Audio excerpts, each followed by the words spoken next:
To understand the crime scene, you must first understand the atmosphere in which the crime was committed. The decade is the 1970s. The location is the United States of America, and the prevailing emotion is fear. Not fear of war or pestilence, but something far more insidious to a developed nation, the fear that money itself is dying. The 1970s was the decade the American dream began to fray at the seams. The post-war boom was over. The gold window had been closed by President Nixon in 1971, severing the dollar's final link to reality. Inflation was tearing through the economy like a wildfire, vaporizing savings and making wages worthless before the ink on the paycheck was dry. If you held cash, you were losing. It was that simple. The establishment, Wall Street, Washington, the Federal Reserve, kept assuring the public that this was temporary, that they had the tools to fix it. But there were men sitting outside that establishment, watching the gauges, who believed the machine was broken beyond repair. They believed the era of paper money was ending, and the era of hard assets was returning with a vengeance. Enter the Hunts, Nelson Bunker Hunt and his younger brother, William Herbert Hunt. They were not Wall Street insiders. They were Texas oilmen. And in the financial geography of America, Dallas might as well have been on a different planet than Lower Manhattan. They were the sons of H.L. Hunt, a legendary wildcatter who was, at one time, arguably the richest man on earth. They grew up with a specific worldview. In the oil patch, wealth isn't a number on a screen in a New York skyscraper. Wealth is physical. It comes out of the ground. You can touch it. You can barrel it. The world cannot run without it. Bunker Hunt, the intellectual leader of the pair, was a fascinating contradiction. He was unimaginably wealthy, yet famously frugal in his personal habits. He flew economy class. He wore cheap suits. He didn't care about the trappings of wealth. He cared about the preservation of wealth. And looking around the 1970s landscape, he saw nothing but threats. He was deeply suspicious of the government, convinced that deficit spending and printing press finance would inevitably lead to the total collapse of the US dollar.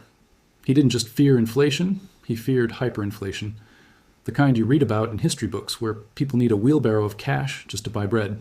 So, what does a man with billions of decaying dollars do? He looks for a lifeboat. He looks for something the government cannot print. Gold was the obvious choice, but in the early 70s, it was still illegal for private U.S. citizens to own large quantities of gold bullion. That left the poor man's gold, silver. Bunker Hunt looked at silver and saw a unique opportunity. It wasn't just a monetary metal, it was an industrial essential. It was used in photography, electronics, medicine. The world consumed more silver every year than miners could pull out of the ground. The deficit was being filled by selling off old government stockpiles, but those stockpiles were running low. To Bunker, the math was inescapable. Demand was high, supply was finite and shrinking, and the currency used to price it was rotting. Silver was trading at around $1.50 to $2 an ounce in the early 70s. Bunker believed it should be worth 10, 20, perhaps 50 times that amount. He didn't just want to protect his money, he wanted to prove the system wrong. But here is where the story shifts from a simple investment strategy into financial warfare. To buy silver on the scale the Hunts intended, you have to go to the futures markets. The primary battlegrounds were the COMEX in New York and the Chicago Board of Trade. The futures market is essentially a casino built on promises. People buy and sell contracts to deliver silver at a future date, but very few people actually want the silver. The miners want to hedge their price risk, and speculators want to bet on the direction of the price. When the contract expires, almost everyone just settles in cash. It's a paper game. The amount of paper silver traded on the exchanges vastly exceeded the amount of actual physical silver sitting in the exchange vaults. The Hunts looked at this paper game and saw a massive vulnerability.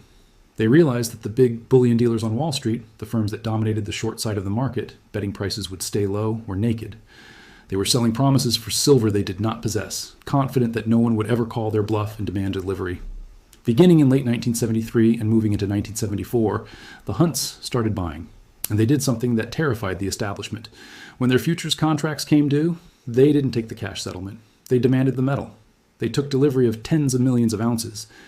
But they didn't leave it in the exchange vaults in New York or Chicago, where the rules could be changed by American regulators.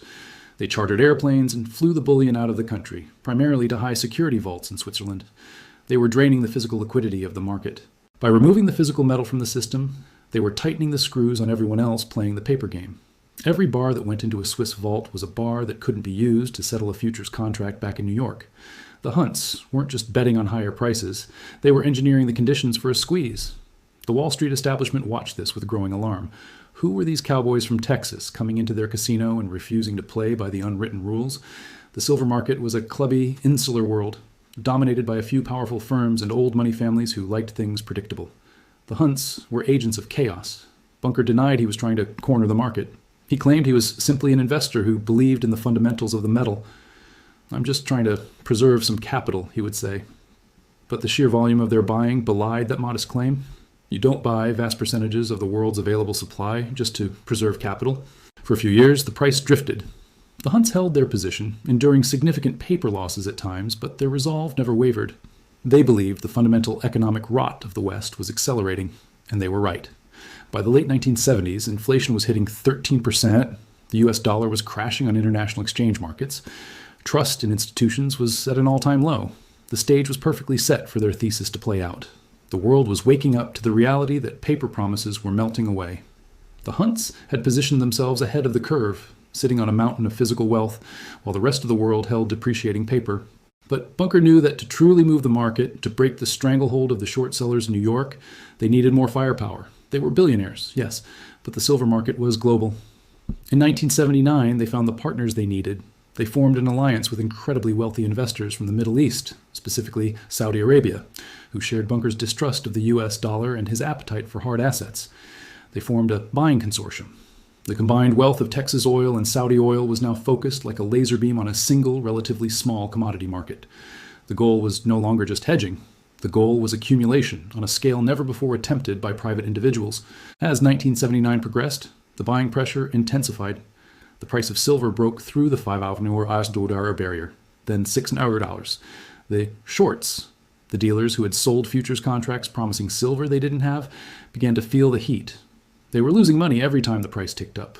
Normally, when prices rise like this, the shorts would cut their losses, buy back their contracts, and exit the market. But they couldn't, because the Hunts and their allies were on the other side of those trades, and they weren't selling. They were buying everything that wasn't nailed down. The trap was set.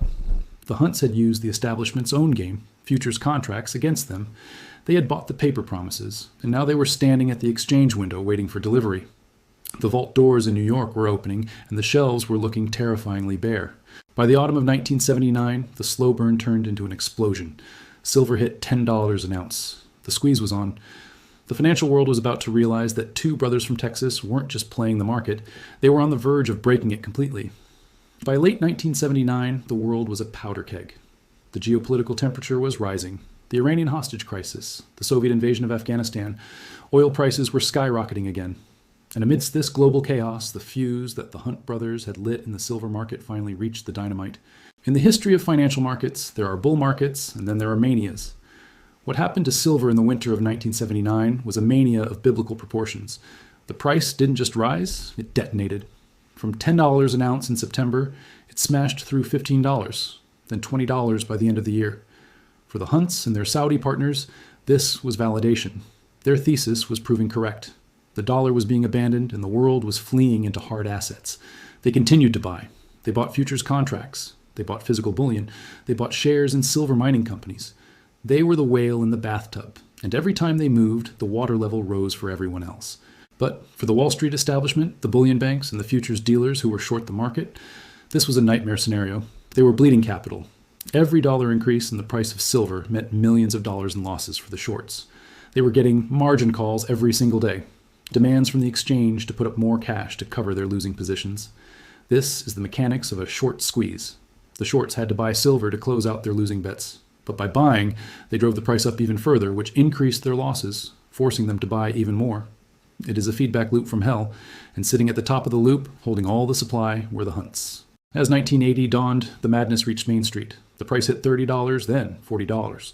Suddenly, silver wasn't just a commodity for industry. It was a winning lottery ticket that everyone seemed to have in their kitchen drawer. A modern gold rush began, but in reverse. People weren't digging in the ground, they were digging in their attics. Long queues formed outside coin shops and jewelry stores across America and Europe. People were desperate to sell. It was a cultural tragedy as much as a financial event. Decades, perhaps centuries of artistry were melted down in a matter of weeks. Beautiful Victorian tea services, family heirlooms, sterling silver flatware, all tossed onto the scales, smashed with hammers, and sent to the smelters. The value of the metal had exceeded the value of the art. Crime waves spiked. Burglars stopped looking for TVs and stereos. They tore houses apart looking for the good silver. It was hysteria, and all that scrap silver, tons of it, began to flow towards the refineries. It was a tsunami of supply. Normally, this flood of new supply from the public would crash the price. That is how markets work. High prices cure high prices. But this time, the price kept rising. Why? Because the hunts were seemingly bottomless pits. They were absorbing everything. At the peak, it is estimated the hunts and their partners controlled over 200 million ounces of silver. That was roughly half of the world's deliverable supply. They weren't just participants in the market, they were the market. On January 17, 1980, silver hit its all-time high, $50 an ounce, from $6 just a year prior. It was an almost 800% return. If you had bought a single futures contract a year earlier for a few $1,000s down, you were now a millionaire. But on the other side of the trade, the establishment was facing insolvency. Some of the biggest bullion dealers in the world, firms with deep connections to the banks and the government, were on the brink of bankruptcy. If silver stayed at $50 or went to $100, as Bunker predicted, these firms would be wiped out. And if they collapsed, they might take the banks that lent them money down with them. The Hunt brothers had accidentally backed the system into a corner. They had exposed the fragility of the paper casino.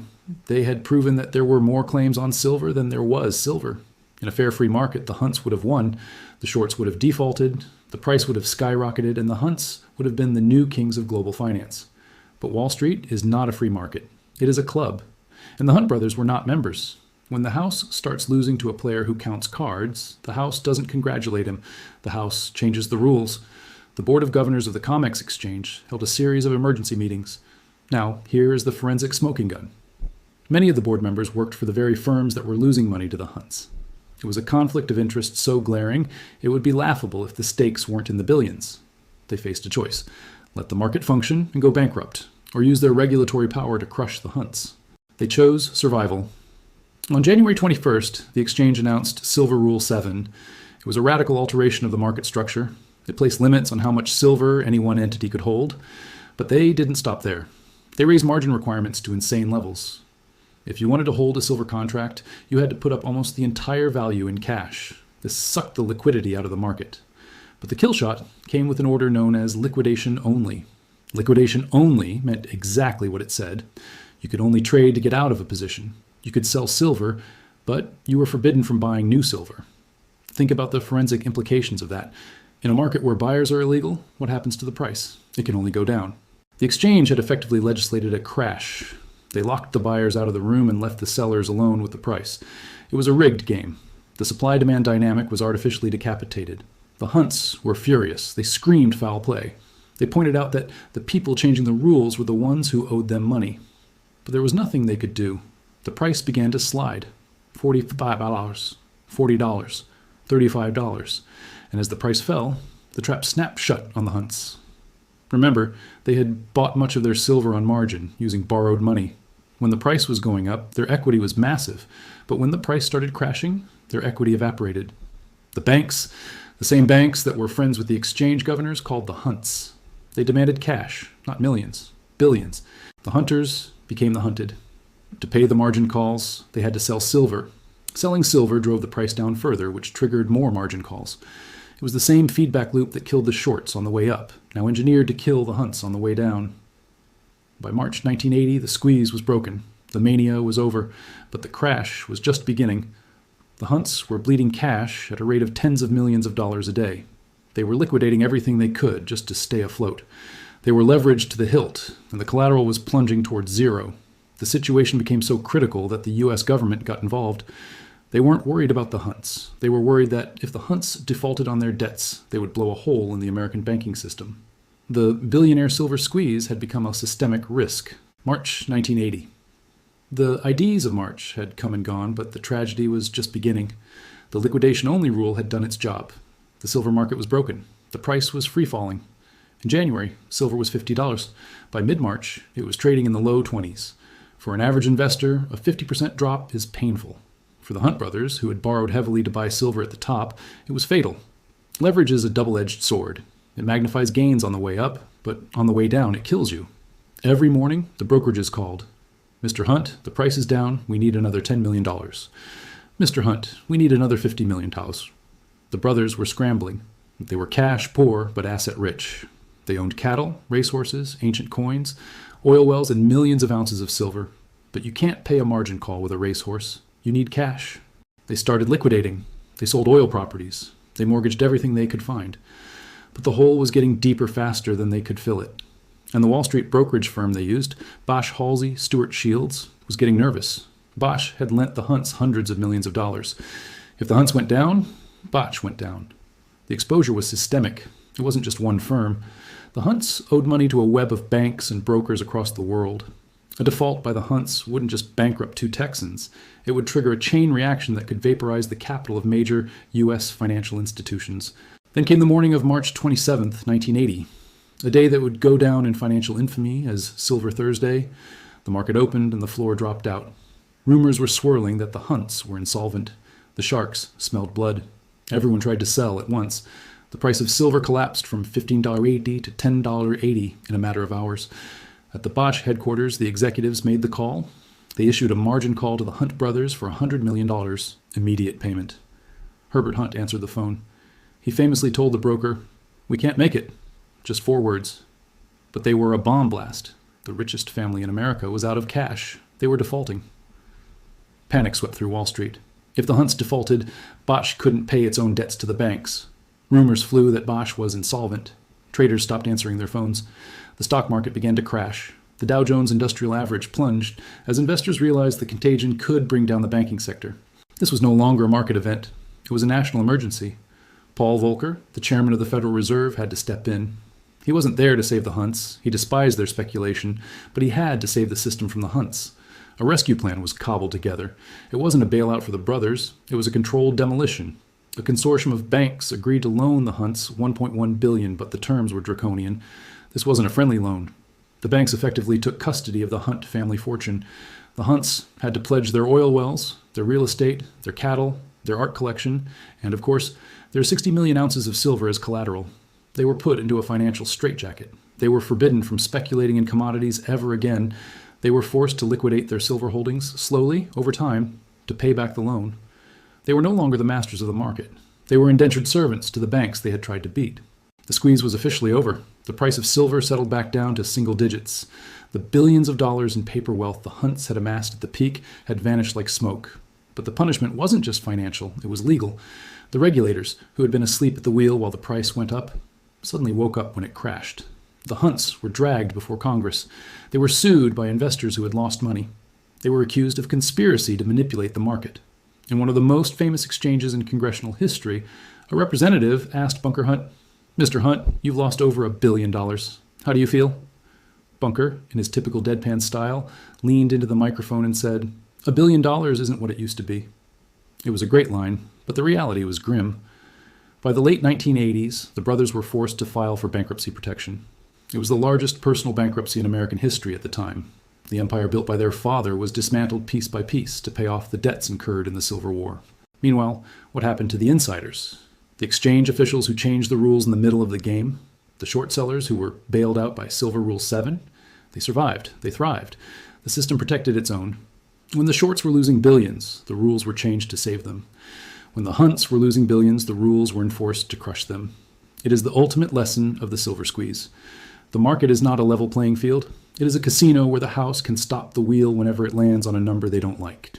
The Hunts made a fatal miscalculation. They thought that because they had the money, they had the power. They forgot that the people who print the money and write the laws have the ultimate power. The silver they bought, millions of ounces of it, was sold off over the next decade to satisfy creditors. The price of silver remained depressed for 20 years. The supply lock was broken and the paper game resumed. It has been over 40 years since the Hunt brothers were crushed by the establishment. The dust has settled. The lawsuits are over. But the crime scene remains active. To the forensic investigator, the Silver Thursday crash wasn't the end of the story. It was the establishment of a precedent, a blueprint for how to handle anyone who dares to challenge the paper money system. The lesson was clear. If you play by the rules and win too much, the rules will be changed. We saw it with the Hunts. We saw echoes of it in 2021 with the meme stock frenzy, where trading buttons were turned off to protect hedge funds. The mechanism of control is identical. When the wrong people start winning, the casino closes. But let's look at the forensic evidence of the silver market today. Did the Hunts' failure fix the underlying problem? No, it exacerbated it. Today, the ratio of paper silver to physical silver is even more distorted than it was in 1980. For every ounce of physical silver sitting in a vault, there are hundreds of paper claims traded on the exchanges. The market is still a game of musical chairs. The music is playing, the paper is flying, and everyone feels wealthy. But there is still only one chair. Forensically, Bunker Hunt's thesis was actually sound. He was just too early. Look at the fundamentals today. We use silver in everything. It is in the phone in your pocket. It is in the solar panels on your roof. It is in the electric vehicles driving down the street. It is the most conductive metal on Earth. Modern civilization cannot function without it. Yet the price remains suppressed. Why? Because the pricing mechanism is still controlled by the futures market, the paper market. The price is determined by traders betting on contracts in New York, not by the miners digging it up in Peru or Mexico. The tail is wagging the dog. This is the phantom supply. By selling unlimited paper contracts, the big banks can create the illusion of infinite supply. They can smash the price down simply by printing more electronic promises. It is the ultimate magic trick. But physics dictates that you cannot suppress reality forever. The Hunt brothers proved that the only way to break the manipulation is to take delivery, to remove the physical metal from the system. When the physical metal is gone, the paper market collapses. The Hunts cornered 200 million ounces and almost broke the world. Today, the world consumes nearly 1 billion ounces a year. The stakes are higher. The shortages are more acute. And what about the dollar, the currency the Hunts were betting against? In 1980, Bunker feared inflation. Today, the numbers would make 1980 look like a period of stability. The U.S. government is borrowing trillions of dollars a year just to keep the lights on. The currency is being diluted at a rate Bunker Hunt could only have nightmares about. Bunker Hunt passed away in 2014. He died a wealthy man, having rebuilt a smaller fortune in oil, but he never returned to the high-stakes table of global finance. He is remembered as a cautionary tale, a villain, a greedy speculator who tried to corner the market. But perhaps history has judged him too harshly. Perhaps he wasn't the villain. Perhaps he was the whistleblower. He showed us the cracks in the foundation. He showed us that the price of our money and the price of our assets is an artificial construct maintained by a handful of powerful institutions. The Hunts failed because they used leverage. They borrowed paper money to buy real money. That gave the banks a leash to choke them with. The forensic lesson for the modern investor is simple. Do not play their game on their terms. If you believe in the thesis, if you believe the dollar is dying and resources are finite, you don't buy a futures contract. You don't buy an ETF that claims to hold silver. You buy the metal. You take possession. You become your own central bank. The conditions that created the 1980 squeeze are back, but amplified. The debt is larger. The geopolitical tension is higher. The industrial need for silver is desperate. The question is not if another squeeze will happen. The question is when. And next time, there won't be a Hunt brother to blame. It will be the market itself finally demanding the truth. This has been a financial forensics investigation. The case of the Hunt brothers is closed, but the crime scene is still open.